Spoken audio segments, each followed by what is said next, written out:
Okay, so obviously you've got legit overtraining, which is usually going to take months, if not, we're getting into potentially years of just too hard of training that's just non-productive and beating you down. Now, there's another form of acutely over beating someone down with way too much volume, and this is what's known as exertional rhabdomyolysis. Now, this is literally where you've caused the breakdown of skeletal muscle fibers to literally a point of which where you actually have all of the proteins that were inside the muscle are now floating around your bloodstream. And when that happens, they then have to be tried to be filtered out by your kidneys. And it turns out that's an easy way to cause kidney failure. So we're literally talking about athletes that have done some type of training that is far beyond what they're used to. And most frequently it's related to an athlete that used to be in good shape and then took time off and then had to compete maximally and wasn't prepared for it, along with, it seems to happen most frequently in athletes that are also a little bit dehydrated. For a little bit, CrossFit used to brag about how it caused rhabdo. And some people actually have, you can just Google rhabdo the clown and that'll show up on occasion, which is messed up to say the least. Now, the reason we care about statins are drugs that are typically used to lower your cholesterol levels. The problem is too low of cholesterol, you actually don't have enough built into your membranes of your cell and that phospholipid bilayer. And cholesterol is effectively going to give a certain amount of structural integrity to your cell membranes and effectively keep them from falling apart. So if you ever see an ad for like Lipitor or something like that, and they talk about how, talk to your doctor if you have sudden muscle pain or weakness, that's literally your muscles falling apart. And turns out that's going to really jack up your quality of life and your ability to keep going. Now, when this happens, you're going to have individuals that are going to show up, with obviously really bad weakness in their muscles and a lot of pain. Now, the real issue when you're talking about renal failure is you're going to go to the bathroom and it's going to look like you've just peed out effectively Coca-Cola. And if your urine is ever brown, that is an immediate sign that you are doing some massive damage. You're effectively punching massive proteins through your nephrons, through the filtration components of your kidneys, which would be about the equivalent of trying to shove, I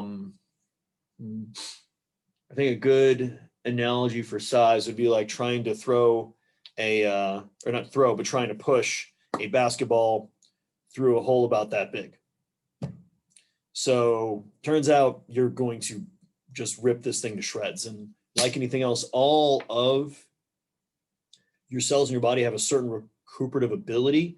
But if you overstress them, push them too far, obviously you can really talk about literally killing people. Now, this has happened in a number of Division I sporting teams. In the example of in Iowa, what happened is they had the athletes that came back from the holidays. So this would have been like January. They hadn't, obviously a number of the athletes hadn't trained like they had. And the head coach told the strength coach to go F them up and effectively had them do 10 sets of 10. I think it's 70 or 75% of their back squat max, followed by like something like 200 yards of backward sled dragging. And it put, I think, over 10 athletes in the hospital with rhabdo. That strength coach kept his mouth shut and he got a pay raise that until recently he was the highest paid strength conditioning coach in the nation, making like $700,000 a year.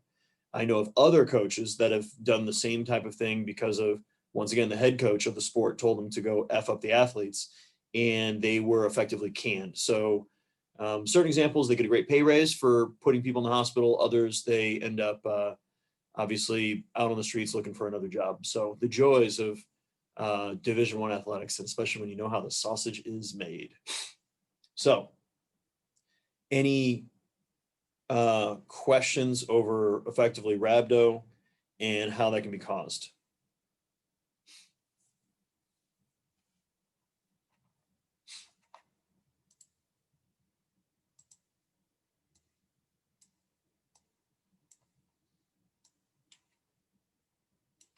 All right, thank you guys. So when you're working with athletes, you want to effectively taper. Now, taper means effectively you're going to reduce the training volume and potentially the intensity as a means to making the training less stressful to allow for full recovery of all of the different systems of the body from the fatigue that you've induced. Okay. So For most athletes, you're really talking about typically a 1 to 2 week taper. Somebody that's just absolutely massive, a real powerhouse of an athlete, you might take and effectively taper them for a full month. A really young, smaller athlete, you only need to taper them for a couple days. And it turns out this is a great thing to do if you really just need to peak once. So this would be something like track and field, weightlifting, powerlifting, boxing, MMA. This is not good for something where you need to effectively hit a peak, or you have to hit a high and hold a high performance for a long period of time, like a competitive football, basketball, baseball, soccer, etc. season where you're playing multiple times over the course of weeks and the month. Now, this is typically going to result in not just increased strength, but also increasing power. Now, this is great because obviously we can have full resolution of all the damage you've done to your sarcomeres. So you're going to literally be able to produce more force, and produce more force that typically means you're going to be stronger, more powerful, and quite possibly a faster athlete. And if you've got a greater amount of glycogen stores, you're also going to have a greater amount of energy stores that you can then rely upon for performance in whatever endeavor you're going to go and do. Now, tapering is not the same as deconditioning. Okay, this is going to be a brief period of time where you're going to go ahead and make sure that you're going to keep up the same levels of performance or increase them. But if you were to keep this taper going for too long, it would effectively become detraining, where an athlete is going to start to backslide. So you're going to see, if you taper correctly, a lot of athletes are going to have significant improvements in PRs in whatever endeavor you're having them do. Now, you can have issues with tapering for too short of a period of time, and the athlete instead is going to peak after their competition, which is not your goal, and then potentially tapering for too long where you can have that detraining effect. So this is where you need to effectively get into and understand your own athlete's ability to both recover and peak. So this is something you would might maybe want to quasi practice once or twice by giving them varying levels of deloading throughout the season to effectively see what's going to occur with maximal performance. Does that make sense, guys? Why we taper?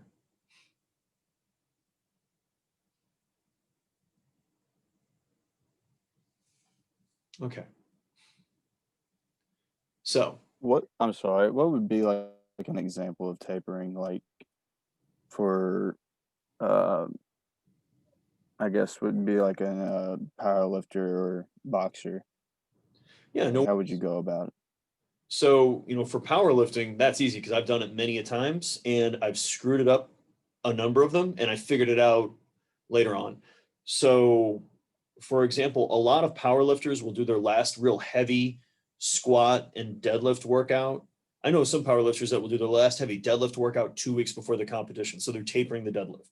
They'll do their last heavy squat workout 1 week before the competition, and then obviously deload going up to it. And they'll do their last heavy bench either the week before or the week of their competition as a means so that they can then hit a PR. So when you're talking about powerlifting, you're trying to lift the heaviest load you can. So the 1 RM max one rep. So you want that athlete to effectively try and lift the heaviest load they can. And so when it comes to the programming and the tapering of it, you would say having them lift like 95% of their max, or even, maybe getting really close to 100% of their max 1 or 2 weeks before competition. And then that like week of the competition, maybe not even allow them to touch a load that's over 70% of their max. So that way they're not doing obviously a lot of muscle damage. They're not really going to be putting a lot of wear and tear on their joints. All their muscles, tendons, ligaments, and everything else should be pretty well recovered. And their nervous system should be pretty well recovered. So they're going to be able to have true maximal output. So my peaking, when I first started peaking for competitions, I just showed up and did the meet. I didn't peak at all. I just walked in and tried to SFW. If you're not familiar with that acronym stands for, then we can talk about that in person when you see me. Um, and then eventually I switched over to more of a kind of a 1 week deload, or at least a 4 to 5 day deload, where I would really only lift a very, very inconsequential weight. So nothing, like I said, above 80%.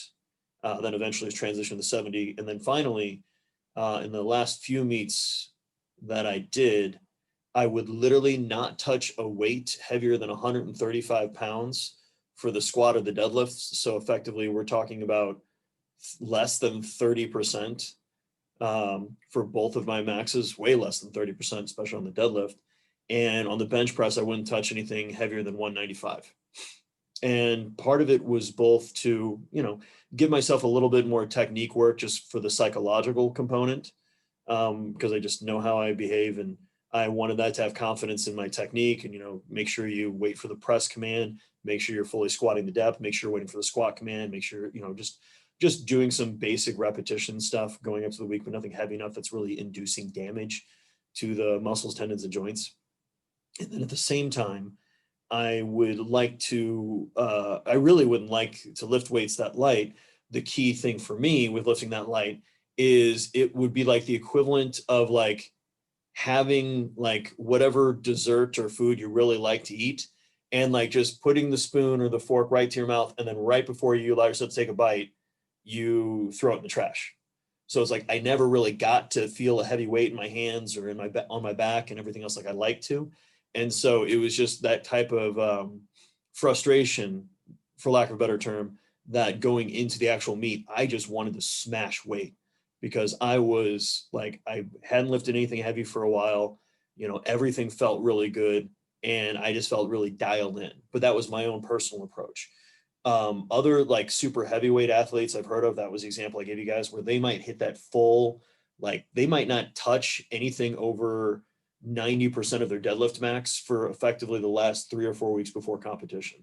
Some athletes won't even touch a heavy squat for what will be close to 14 days before a competition, and the same thing with the bench press. I can only imagine when you're looking at some of those people that are competing right now, where they're, dear God, the numbers that some raw lifters are hitting these days, you'd think they were using equipment from how heavy that they're able to lift. And so you have to effectively, that's the art behind the science, so to speak, of you have to figure out what you need to do appropriately to allow your athletes to fully resolve all the fatigue.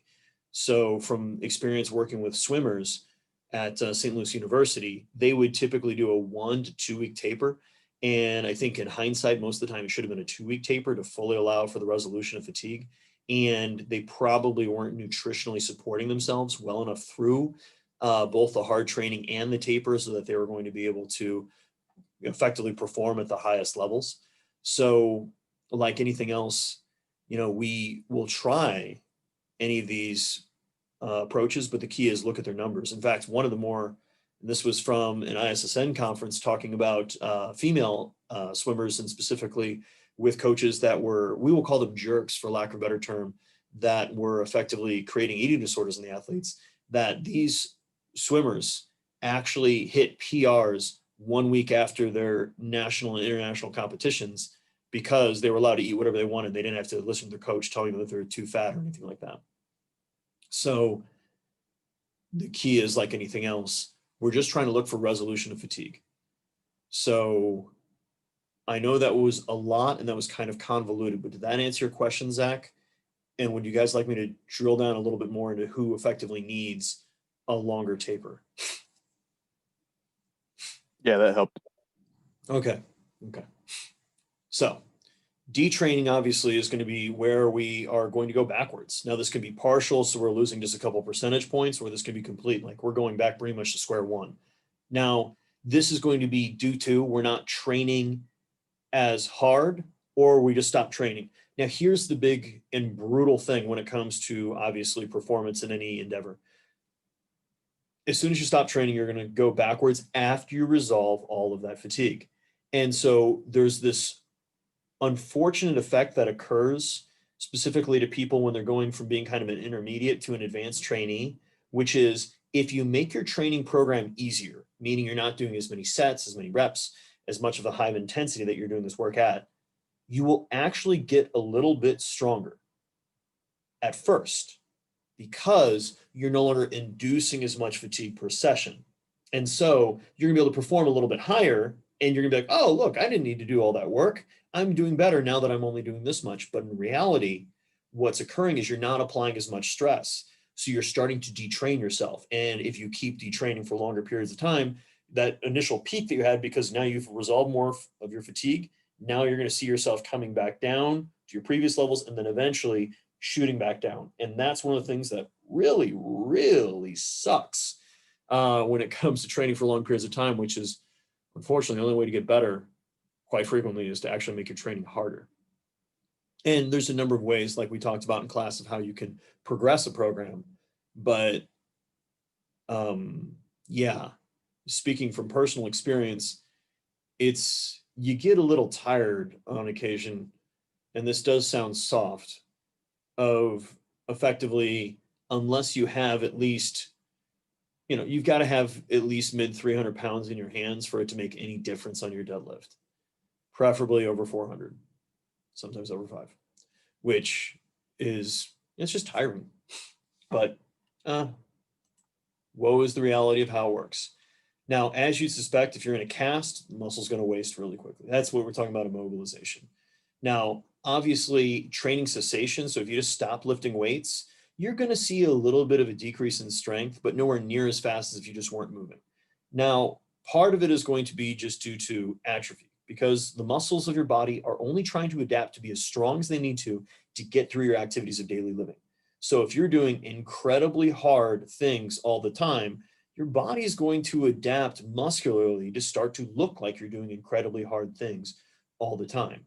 Now, your neurological system, you're going to start to lose some of those adaptations if we're going far enough. And then obviously, we're not having all of the intramuscular signaling for effectively muscle synthesis. So you always have a certain amount of signaling for catabolism going on at all times, because you just have natural turnover breakdown. But if you don't give yourself that synthesis on occasion to overcome that catabolic signal, you're going to once again lose that muscle mass. Now, as long as you're doing something, it's going to help decrease this. And obviously, this was a major test for a lot of people through the beginning of the pandemic, in that a lot of folks were no longer able to train like they once were, be it with the same amount of equipment, weights, etc. So it became very difficult for them to maintain their performance, much less trying to increase it. Now, unfortunately, your muscular endurance is going to go down relatively quickly. This is effectively how many reps you can do to failure. You're going to see the greatest, you're going to start to see greater decreases in your actual VO2 max within typically about 1 month of detraining. Maximal strength also has pretty good, it's able to hold on pretty well for not training it for longer periods of time. But actually, of all the things that you're going to lose first, it's going to be your anaerobic power, your anaerobic endurance, and your top speed. In fact, top speed is going to typically go down with only 1 week of no longer really training it like you once were. So you have a diminishment of your muscle glycogen stores, which in turn means obviously you're not going to be able to maintain for as long when you're having to tap into both that anaerobic and aerobic glycolysis for energy. And once again, your ability to both buffer out your anaerobic metabolism and keep your pH from dropping down so low is unfortunately also going to diminish. So what you're going to find is the rate of which you're going to be improving or decreasing any of these elements is typically pretty tied to how fast you're progressing in the first place. So if you're making rapid progress, you can obviously go backwards rapidly. And if you were not making a lot of progress, you're probably not going to be going backwards that quickly. And it's important to understand that there's obviously always going to be a genetic component to it. So specifically, what you're going to find whenever you have individuals do, so for example, that we have below is from a older bed rest study, which is when individuals went from being, relatively trained to then being put on bed rest, you do see some individual variation on effectively who had the greatest diminishment. And notice that most of the individuals were able to eclipse their previous levels of performance, whereas one individual, notice the purple, wasn't really able to get back to their previous performance levels after nearly 60 days of training. But mind you, this was after 3 weeks of bed rest. And the bed rest studies are absolutely miserable. They typically pay pretty well. They're usually looking, I think it's usually like 10 to 20 grand is what they'll pay people to do these studies. And sometimes they can actually go on for months. And effectively, you're never allowed to stand up, ever. They put you in a machine sometimes that you get to work out on. Otherwise, you just stay laying down. Yeah, it's even, I think you're allowed to sit up to use the bathroom, and that's about it. And otherwise, you literally lay down all day. And then obviously you atrophy to a pretty decent extent. And yeah, I've got some funny stories about bed rest studies, but I'm not going to record them while I'm lecturing you guys. But make sure you bring that up whenever we meet up for lab this week. And it is going to be the lactate lab. Speaking of, these are the wonderful lactate strips. Hopefully we're going to get some more in that we're going to be able to have a little bit of fun, be it either through putting up another video of it, or you can watch the one online of the critical power test, which is where you'll be able to see that bit of information. Yeah, Zach, 20 grand, but you're not allowed to get up or stand, move around, or do anything for, in those cases, it's usually 2 to 3 months. I think there's some that go as far as 6 months.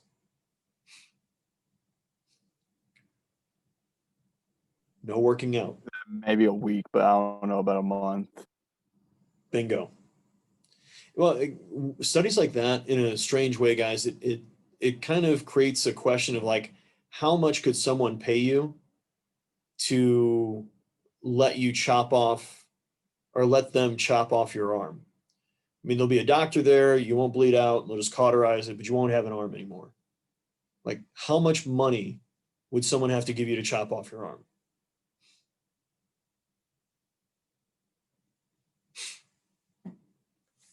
And obviously, everybody's got a price. But boy, howdy, I'm not interested. So when it comes to how much activity you have to do to avoid this issues with losses of condition, typically it's going to make sure that anytime that you're going below 2/3 of your total amount of work, now this is going to be volume load, so the total amount of weight multiplied by the sets and reps you're lifting, the distances you're running, etc. When those go down too far, you can have issues. Now, what is nice is notice, guys, that you can maintain pretty good performance by training submaximally in certain areas. So what you're going to find with the VO2 max, you only got to get up to 70% of that max and doing some work there, once or twice a week to maintain that fitness, which is great. That's the nice thing about training, which is your amount of work it takes to increase performance is nowhere near as the amount of work it takes to maintain that performance. So over a long enough period of time, yes, you can potentially go backwards, but once you hit a certain level of flexibility, endurance, strength, power that you're comfortable with, you don't have to spend near as much energy, effectively resources to maintain, much less increase that performance again. So the reason we care about bed rest studies is obviously that is really important whenever we're looking at things like spaceflight. So whenever people are out in space, what you're going to find is, it turns out, now that you don't have gravity affecting on you, you're going to have a massive decrease in not just your muscle mass, but the density of your bones, obviously the functioning of your cardiovascular system, because you don't have as much work you have to go against. And what's really fascinating is you see a greater loss in your postural muscles, aka your core, spinal erectors, all the different muscles that are keeping upright, because they don't have to do all of that static work. Along with, you seem to have a preferential loss of more of your type 1 fibers, your endurance fiber size, than your type 2s, because once again, they're not doing anywhere near as much work. And at the same time, your bones are only as strong as they need to be to tolerate all the forces that your muscles can effectively force them to go through. So what you're going to find is individuals that don't no longer have this force they have to produce, just like with the bed rest studies, their bone mass is going to go downwards. And what is nice is, since you don't have as much pressure, you don't have as much gravity pulling the blood down into your lower extremities, you're going to have a greater stroke volume when you're actually in space. However, you're going to have a decrease in that total blood volume because, once again, you don't have as much of an issue with effectively trying to get things to move around. But it's a bigger issue whenever you come back to gravity, meaning the Earth, or hopefully at some point before the ends of our lifespans, we're talking about Mars, where if you've got individuals with a decreased amount of cardiovascular performance, decreased muscle mass, how useful are they going to be trying to work on a new planet, especially one that's doesn't have any infrastructure set up on it? And in fact, whenever, I don't know if you guys ever seen, like whenever the astronauts, we used to come back on the shuttle, they'd walk down the rails of, the stairs, whatever, off the shuttle, and then kind of do the hero walk in their wonderful spacesuit. What you didn't see is pretty much right around the corner was a bunch of wheelchairs that they would immediately sit down in because they'd be exhausted from just doing that little walk because their bodies were deconditioned to carrying around their own body weight. So, hence why there's a lot of research in effectively trying to figure out how they can maintain fitness levels for individuals in space. There's some older research from um, Ball State, which is really fascinating, looking at muscle loss and function in cosmonauts and astronauts. And what's really interesting is the astronauts, that's the US astronauts, cosmonauts, those would be the Russians. They were effectively using a bike for their form of cardio, whereas the Russians were doing kind of like a walking lunge through like a belt or non-motorized treadmill that they had to kind of push on their own. And they found that the cosmonauts actually maintained, if not increased, their fitness in one case. Whereas the astronauts typically decrease their bone mineral density, they'll maintain their aerobic performance, and their strength went down because they were not able to produce as much force and have as great of an overload. But any other questions, comments, concerns as we are wrapping up the wonders of chapter 14?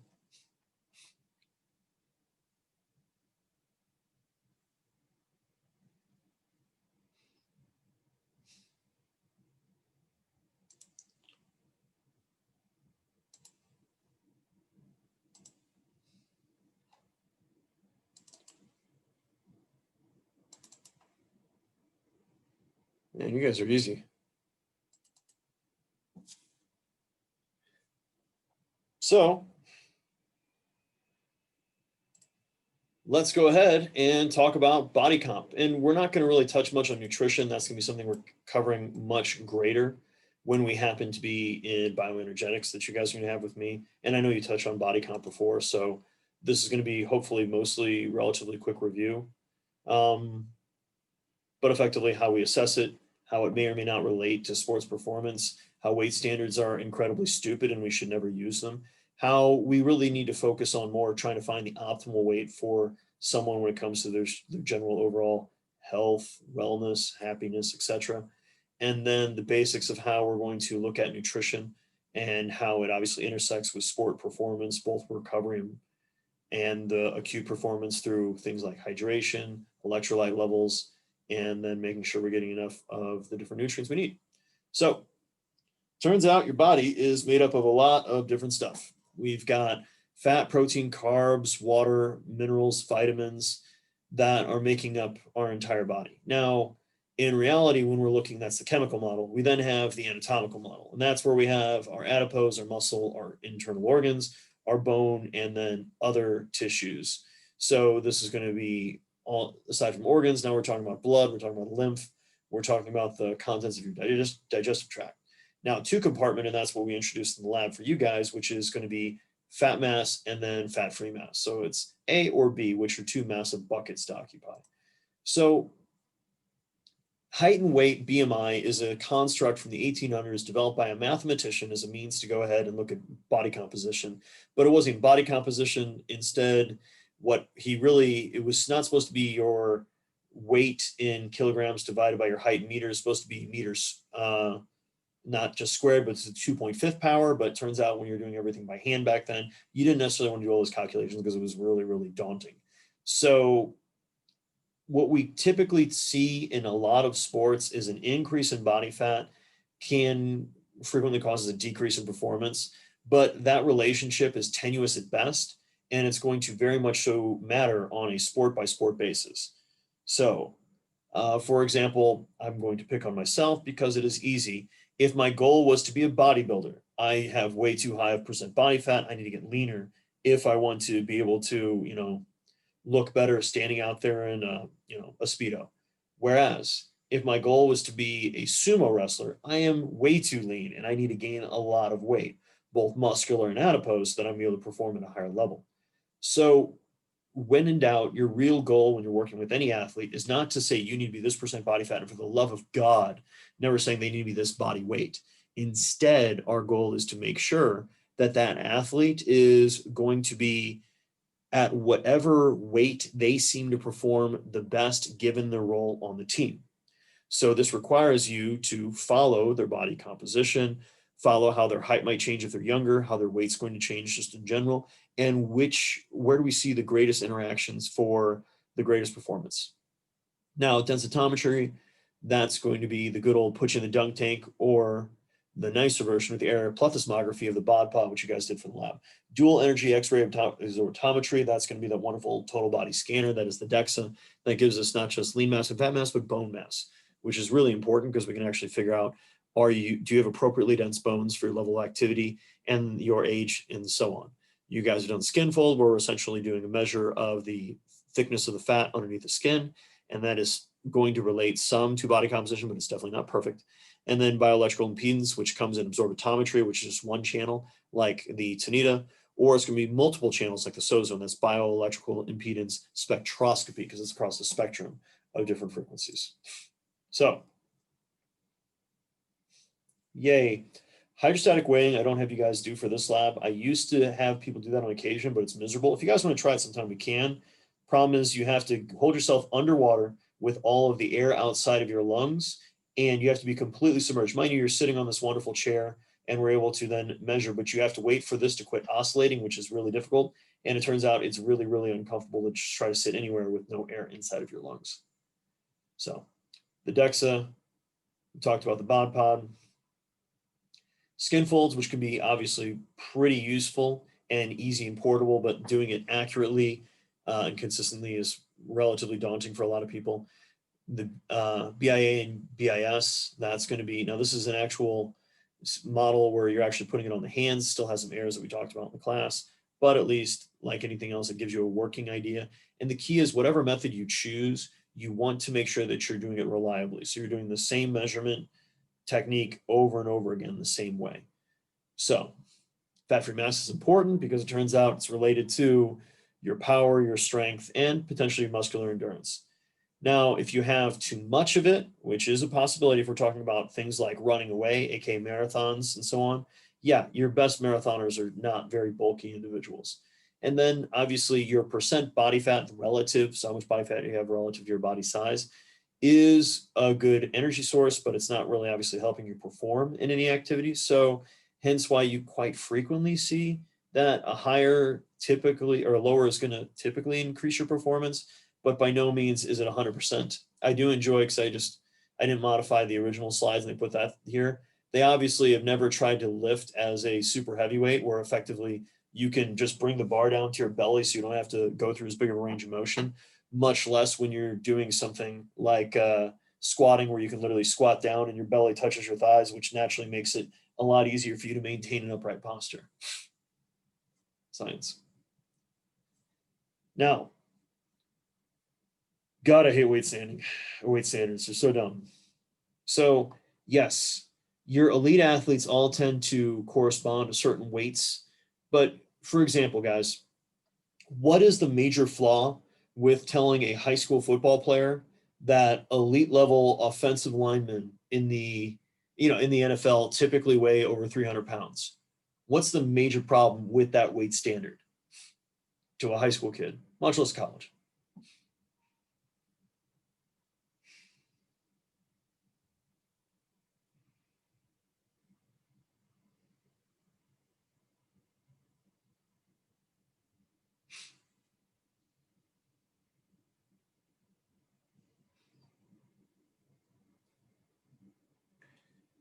Yes, John, they don't necessarily need that weight to have an effective performance at that level.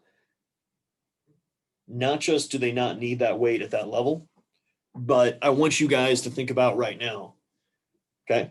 So, John, how much do you weigh, bud? Probably about 140 to 150 pounds. There we go. Nice.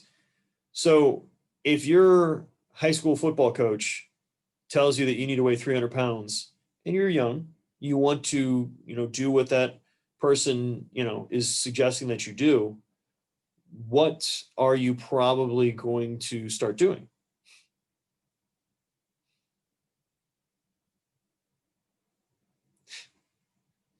You'd probably eat a ton more. Now, do you think you're going to gain 150 pounds of lean mass in a year? Yeah. But how many of these kids are like, okay, I just got to bulk up? And what these kids instead are doing is they're now running more of the risk of things like type 2 diabetes and gaining a lot more fat than they are lean mass. So the issue with the weight standard is it can be very useful and appropriate to have weight goals as far as, like, okay, I want to increase muscular bulk or decrease fat mass. But what would be a realistic rate of change that you guys would think of as being, not necessarily comfortable? I mean, it's still going to require effort, but something that's going to be completely within the realm of reason for most athletes, specifically when we're talking about younger.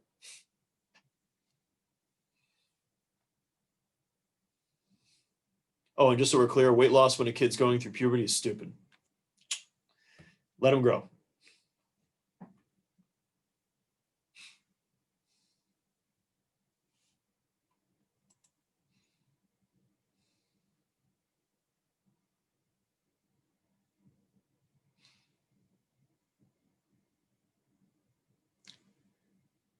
Not bad, Ian, not bad.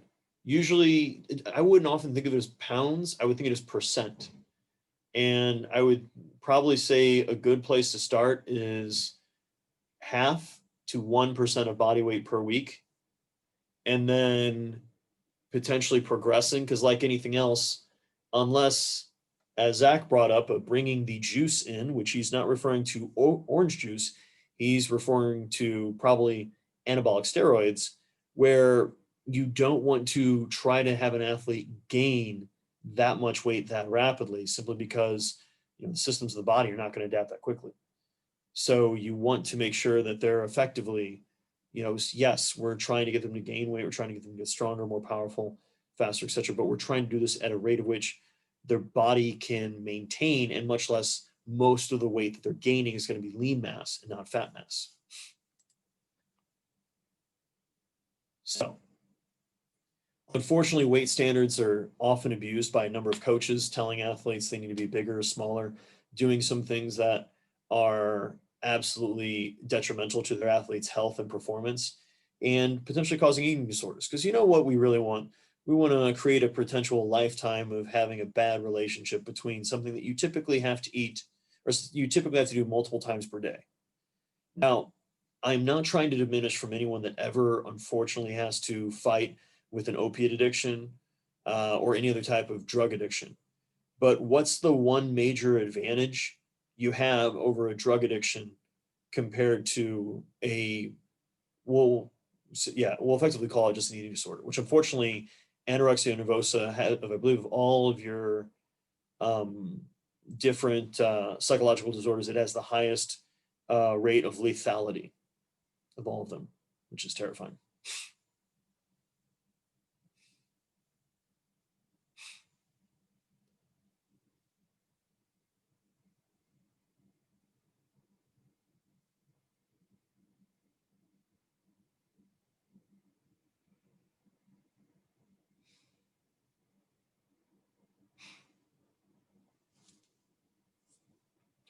What do you guys think?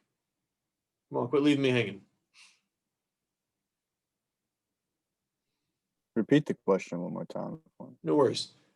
What's the major disadvantage of having effectively a food addiction or, an eating disorder compared to having a drug addiction?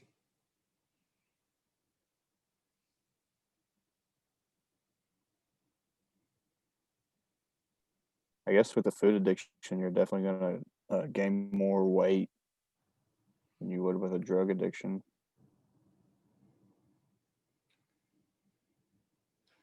Not bad, but Ian, Haley, and Nathan, that's exactly the major issue, which is let's face it, If you happen to, and once again, I'm not trying to diminish anyone that's known someone or obviously lost someone, unfortunately, due to the opiate epidemic we currently have in this country, which is, if you have an addiction to opiates, you can effectively go live in the woods and not have access to opiates. And eventually you'll dry out. Don't get me wrong, the DTs can potentially be lethal and you're going to have a really bad time. But you can't do that with food. You can't just stop eating forever and never touch food again. You have to create a balance with effectively your eating disorder and otherwise, and your own nutritional intake. So that's one of the major brutalities of it, which is you effectively have to make a deal with the devil. It's like you're just going to do a little bit of opiates 3 times a day. Sometimes, you'll skip that first opiate of the day, so you have to do it twice per day, and it's just like, oh god, it has its own issues there. So, as you'd suspect, guys, doing brutal things to your body to make weight is typically going to cause a decrease in performance. Depending on the time period you have after you're weighing your competition, you can gain a lot of that strength and performance back. But like anything else, you got to make sure you time things correctly. Now, obviously, with extreme weight loss, specifically through water loss for weigh-ins for competitions, it's going to always cause decreases in performance, and specifically, you're going to have issues with not just renal function, but potentially your cardiovascular function and even potentially risking death, depending on how severely you do this. Now, like anything else, if you're not getting enough food in, you're going to chronically feel tired. So that's like chronic fatigue, which in turn is going to decrease your performance and increase your risk of injury. Along with it's going to, notice guys, mimic both overtraining and chronic fatigue syndromes, simply because you are not eating appropriately for what you need to be doing. And the problem with underweight, guys, is underweight is going to be very relative to the individual when they started. So, excuse me, you can systematically decrease your body weight. That is 100% accurate. The key is it going to help improve your health or be detrimental to your health? And the rate of which you do it is going to be another major factor. So you'll see, unfortunately, individuals when they're doing certain competitions or otherwise go through just crazy crash dieting to try to make that weight or lose that little last bit of fat or otherwise before competition. And it can cause a lot of issues that can take months, in some cases potentially years, to fully resolve all of the metabolic and endocrinological issues that you're going to incur from those changes. So, weight standards often can lead to disordered eating, meaning you're going to skip meals, you're going to eat less or otherwise. Anorexia nervosa and bulimia nervosa are hopefully two different ailments that you guys have heard of beforehand. Now, they used to be more prevalent in women in lean sports, meaning sports where either there's an aesthetic component or obviously a weight class to it. But congratulations, the guys are catching up on that too, thanks to the wonderful body shaming and everything else that we do in our wonderful society. Yay. It's always nice to see when society is becoming a little bit more even and fair, right? Now, when it comes to women and inadequate caloric intake, one of the first indicators you're going to have when it comes to performance detriments is going to be dysfunction of the menstrual cycle. So delayed menarche, meaning effectively the time of which they have their first period effectively becomes later. They can have oligomenorrhea, which is where their cycle becomes like every 2 months or every 3 months. It kind of becomes far more spaced than it normally would. And then amenorrhea, where they just lose their cycle altogether. Now, this is an issue in obviously things with both low body weight, and then also it's mostly due to issues of taking in nowhere near as many calories as your body needs for how many it's expending. So you can be low body weight and have a completely normal cycle. You can have a high body weight and have no cycle because you are effectively doing crash dieting. Now, the nice thing about effectively working with a female athlete compared to a male athlete, and we've talked about this before, guys, with our wonderful 3 different H's with athletes, or anybody for that matter, which is whenever we don't have enough calories in the body, the body, have I given you guys the spaceship analogy to the human body yet? Have we talked through that? Okay. So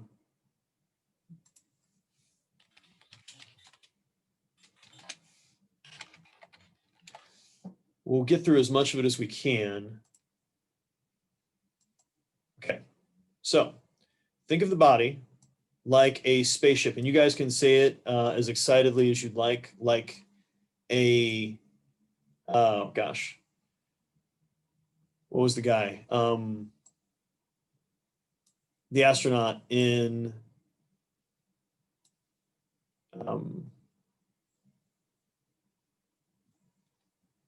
the Lego movie. Yay. Okay.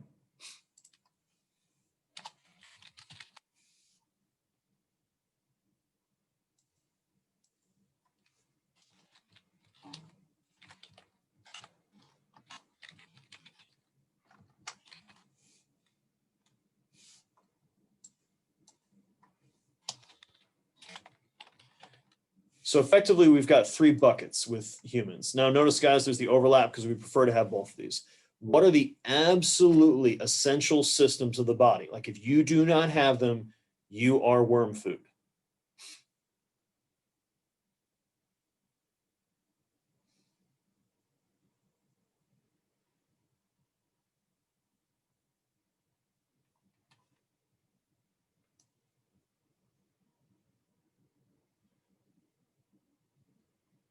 Nick, you've been quiet. Throw out something for me.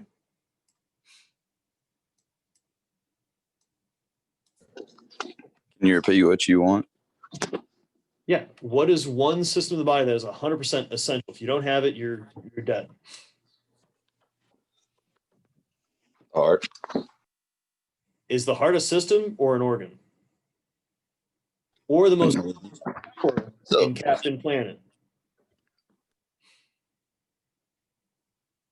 What was that? You say it cut out. Did you say is the heart an organ or a system? Because it's an organ. Yeah, organ or a system? So I guess the cardiovascular system. Bingo.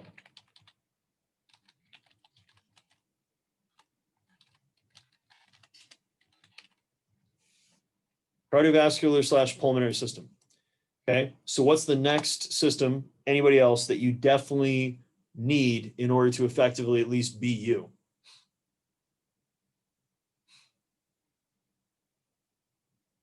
That's part of the pulmonary system, Lewis, for the respiratory. Thank you, Trendon, the nervous system. You don't have those two, you're a goner. Now we've got a number of conditional, and endocrine is definitely one of them, Zach. Now, skeletal. You could live the rest of your life and never move, and you'd be alive. Like you'd still be able to think and do everything else. But that's no way that you want to live. What else is conditionally essential? Like you'd heavily prefer to have. So that's why I put skeletal / muscular system, Haley. Digestive system, exactly. We could give you IV nutrition for the rest of your life, and you would be alive. Wouldn't be a lot of fun, but you could do it.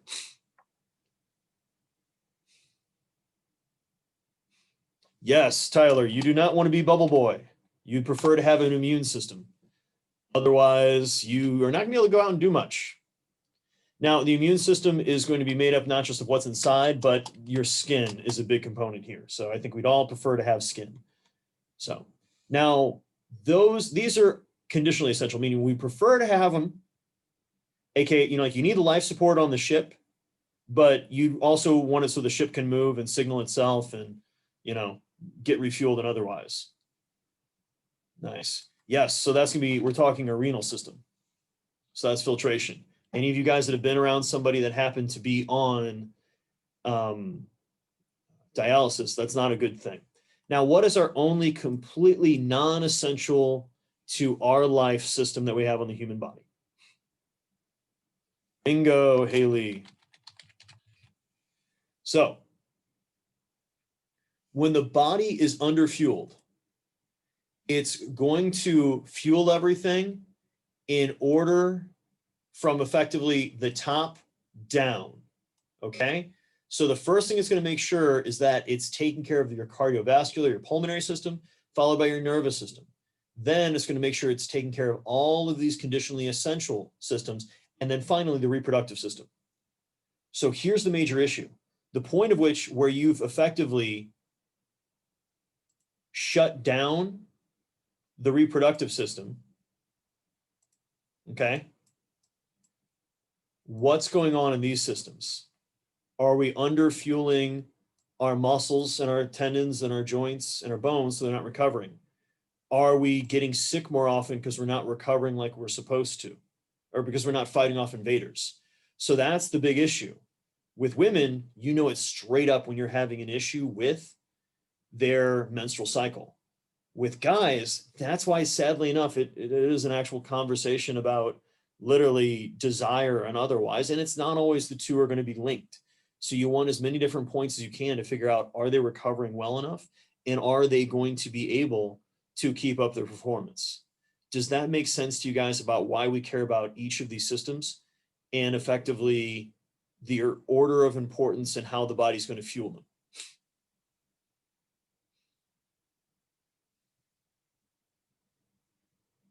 Awesome. I apologize for going over, guys. We'll try to make sure I let you guys out a little bit earlier on Wednesday. Otherwise, stay safe out there. Just plan on watching the lactate lab unless I tell you that we got more of these bad boys in. If any of you guys want to come in and be stabbed and do the critical power test in the lab as a volunteer for no extra credit, just extra fun, let me know. Otherwise, I will chat with you guys again on Wednesday. Stay safe out there. Talk to you guys more soon. Bye-bye.